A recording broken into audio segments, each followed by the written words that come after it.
Frigate, atau lebih dikenal sebagai burung cikalang dan burung perompak, merupakan burung laut berukuran sedang yang dapat ditemukan di seluruh dunia pada lautan tropis dan subtropis. Meskipun termasuk burung laut, frigate hampir tidak pernah bersentuhan dengan air. Hal ini karena mereka tidak memiliki bulu yang kedap air seperti yang dimiliki oleh burung genet dan albatros. Mangsa utama burung frigate adalah ikan dan cumi-cumi. Tetapi uniknya, mereka tidak berburu hewan-hewan tersebut di dalam air. Dalam berburu makanan, burung frigate lebih mengandalkan kemampuan terbang. Mereka menangkap ikan dan cumi-cumi yang melompat ke permukaan karena dikejar oleh predator air yang lebih besar seperti ikan tuna. Selain memperoleh makanan dengan menangkapnya di udara, frigate juga memiliki cara lain untuk mendapat makanan, yaitu dengan merampok atau merampasnya dari burung lain. Frigate memiliki perilaku kleptoparasit yang telah mereka latih sejak kecil. Kleptoparasit adalah suatu perilaku di mana mereka akan merundung burung lain untuk menyerahkan makanannya secara paksa. Ketika burung lain menjatuhkan makanannya, frigate melesat dengan sangat cepat untuk menangkap makanan tersebut sebelum jatuh ke dalam air. Karena perilaku yang gemar merampas makanan dari burung lain, mereka pun dikenal sebagai burung perompak.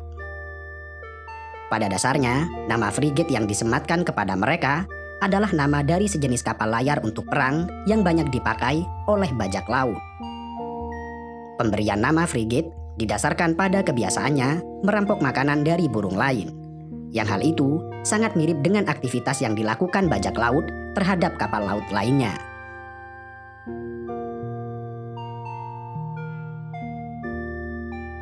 Untuk ukuran burung yang tidak terlalu besar, burung frigate memiliki sayap panjang berbentuk runcing yang dapat membentang hingga 2,3 meter.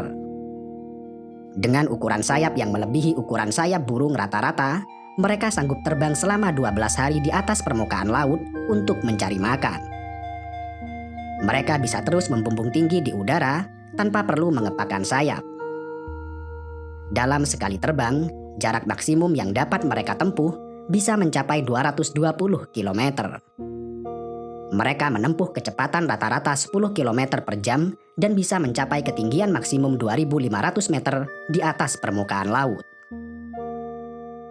Untuk beristirahat, mereka tidak perlu mendarat dan hanya perlu menurunkan terbangnya untuk kemudian melayang dengan lambat di udara. Bahkan uniknya, selama menghabiskan waktu hingga berhari-hari dalam penerbangan, mereka dapat sambil tidur ketika terbang.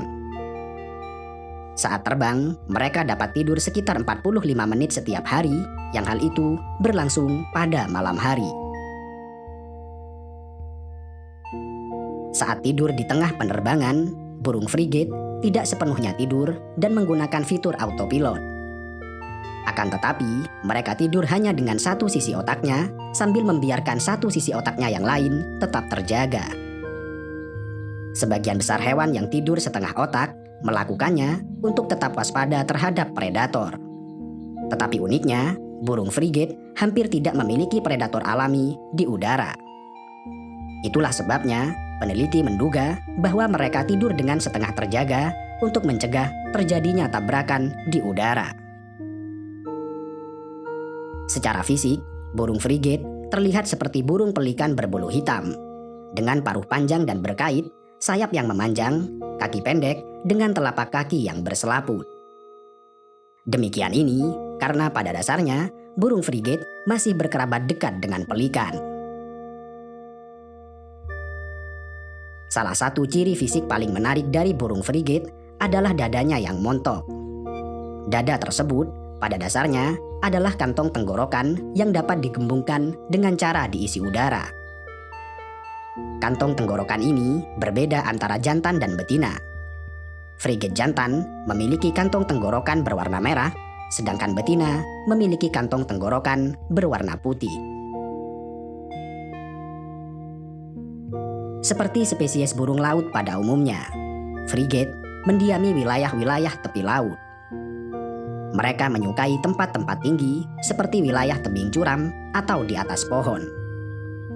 Tempat tinggal semacam ini memberikan keuntungan tersendiri untuk burung frigate. Sebab mereka memiliki kaki pendek dengan tubuh yang cukup besar, sehingga mereka hanya bisa lepas landas jika mereka berada di tempat tinggi atau tempat dengan tekanan atau aliran udara yang cukup kuat. Biasanya, mereka hidup dalam koloni yang lebih besar yang terdiri dari sekitar 5.000 burung.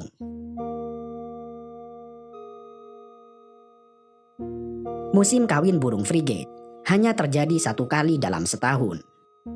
Ketika memasuki musim kawin, frigate jantan mencoba menarik perhatian betina dengan cara menggembungkan kantong tenggorokan, menggetarkan sayap, dan mengatup-ngatupkan paruhnya. Dalam kondisi ini, dada depan frigate jantan akan tampak montok hingga menyerupai sebuah balon. Jika betina tertarik pada pejantan, mereka akan berteriak. Kemudian diikuti dengan ritual perkawinan, kemudian dilanjutkan dengan mendirikan sarang baru yang terbuat dari material-material tumbuhan. Dalam satu musim kawin, betina hanya mengeluarkan sebutir telur yang memerlukan masa inkubasi antara 41 hingga 55 hari, di mana jantan dan betina akan saling bergiliran untuk mengeraminya.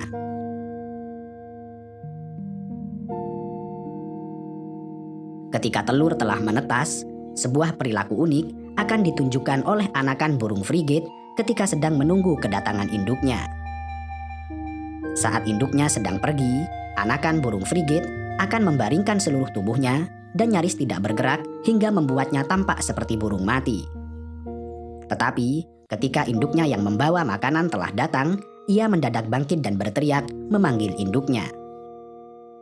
Menurut peneliti, perilaku tersebut sangat berguna untuk menghemat energi ketika makanan sedang langka. Selanjutnya, anakan tersebut memasukkan kepalanya ke paruh induknya dan memakan makanan yang terdapat di dalamnya.